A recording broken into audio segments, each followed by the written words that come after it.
إن تنصروا الله ينصركم ويثبت أقدامكم. Mungkinkah manusia melihat jin? Jin termasuk makhluk Allah yang diciptakan untuk beribadah layaknya manusia.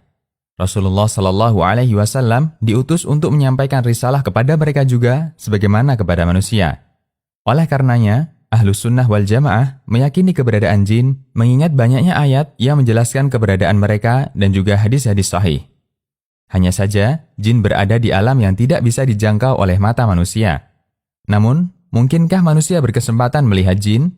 Jawabannya adalah mungkin, namun tidak dalam wujud aslinya, yaitu ketika jin menjelma menjadi manusia atau hewan. Tak ada seorang pun yang mampu melihat jin dalam wujud aslinya kecuali para nabi. Selain nabi, mereka mampu melihat jin tatkala jin menjelma menjadi manusia atau hewan. Dalilnya adalah firman Allah Ta'ala yang artinya, sesungguhnya ia dan pengikut-pengikutnya melihat kamu dari suatu tempat yang kamu tidak bisa melihat mereka.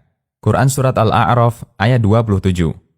Dari ayat di atas, Imam Syafi'i rahimahullah mengambil kesimpulan, orang-orang adil yang menyangka dirinya mampu melihat wujud asli jin, maka persaksiannya kami batalkan, kecuali kalau dia nabi. Tabaqat Asy-Syafi'iyah Al-Kubra. Dalil jin mampu menjelma menjadi manusia. Hadis dari sahabat Abu Hurairah radhiyallahu anhu yang menceritakan kisahnya saat ditugasi Rasulullah Shallallahu Alaihi Wasallam menjaga zakat fitrah. Diceritakan dalam hadis itu bahwa ada seorang mencuri makanan-makanan kumpulan zakat fitrah. Saat tindakannya tertangkap tangan Abu Hurairah, beliau mengancamnya, "Demi Allah, sungguh aku akan laporkan kamu ke Rasulullah Shallallahu Alaihi Wasallam." Ia memohon iba kepada Abu Hurairah, "Aku benar-benar butuh. Aku punya keluarga dan aku pun sangat membutuhkan ini." Mendengar ucapan ini, Abu Hurairah merasa iba kepadanya. Saat pagi hari tiba, Nabi Shallallahu Alaihi Wasallam menanyakan kejadian semalam. "Abu Hurairah, apa yang dilakukan oleh tawananmu semalam?" "Ya Rasulullah, dia mengadukan bahwa dia dalam kondisi butuh dan juga punya keluarga. Oleh karena itu, aku sangat kasihan padanya sehingga aku melepaskannya," jawab Abu Hurairah. Nabi Shallallahu Alaihi Wasallam bersabda, "Dia berdusta kepadamu, dia akan datang lagi." Dan benar ucapan Rasulullah Shallallahu Alaihi Wasallam, orang itu datang kembali dengan alasan yang sama. Sampai di hari ketiga, Abu Hurairah benar-benar bertekad membawanya menghadap Rasulullah. Karena dikuasai rasa takut, ternyata kemudian orang itu malah mengajari Abu Hurairah sebuah dzikir, yang bila dibaca saat beranjak tidur, maka Allah akan mengirimkan penjaga dan setan tidak akan sanggup mendekatinya sampai pagi hari. Dzikir itu adalah ayat kursi. Pengalamannya semalam dia sampaikan kepada Rasulullah Shallallahu Alaihi Wasallam. "Ya Rasulullah, ia berkata kepadaku, mengajariku, jika Anda hendak pergi tidur di ranjang, bacalah ayat kursi sampai selesai. Lalu ia mengatakan padaku bahwa Allah akan senantiasa menjagaku dan setan pun tidak akan mendekatimu hingga pagi hari." Dan para sahabat sangat semangat dalam mengerjakan kebaikan. Adapun dia kala itu berkata benar, namun asalnya dia pendusta. "Tahukah kamu siapa yang bercakap denganmu sampai 3 malam itu, wahai Abu Hurairah?"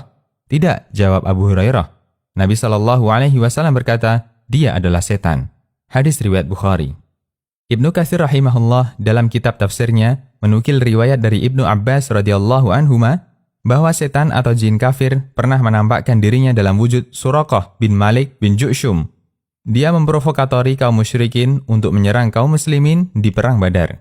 Ucapan provokatornya terekam dalam Al-Quran, dan ketika setan menjadikan mereka memandang baik pekerjaan mereka dan mengatakan, "Tidak ada seorang manusia pun yang dapat menang terhadapmu pada hari ini, dan sesungguhnya saya ini adalah pelindungmu." Quran Surat Al-Anfal ayat 48. Tetapi ketika iblis melihat malaikat Jibril, ia segera berlari terbirit-birit. Seorang pasukan musyrikin sempat memegang tangannya seraya menagih janji, "Wahai Suraqah, bukankah engkau berkata akan menolong kami?" Dengan sigap, iblis melepaskan pegangan tangan itu, seraya berkata sebagaimana dinukil dalam sebuah ayat, "Sesungguhnya saya berlepas diri dari kalian. Aku melihat apa yang tidak kamu lihat. Sesungguhnya aku takut kepada Allah. Siksaan Allah benar-benar sangat pedih." Quran Surat Al-Anfal ayat 48. Tafsir Ibnu Katsir. Dalil jin mampu menjelma menjadi hewan. Hadis dari sahabat Abu Sa'id Al-Khudri radhiyallahu anhu, beliau mengatakan, "Aku mendengar Rasulullah Shallallahu Alaihi Wasallam bersabda, sesungguhnya di Madinah ini ada sejumlah jin yang telah memeluk Islam. Siapa yang melihat ular di rumah kalian, maka izinkan dia selama 3 hari. Bila lebih dari itu, maka silahkan dibunuh karena dia adalah setan. Hadis riwayat Muslim.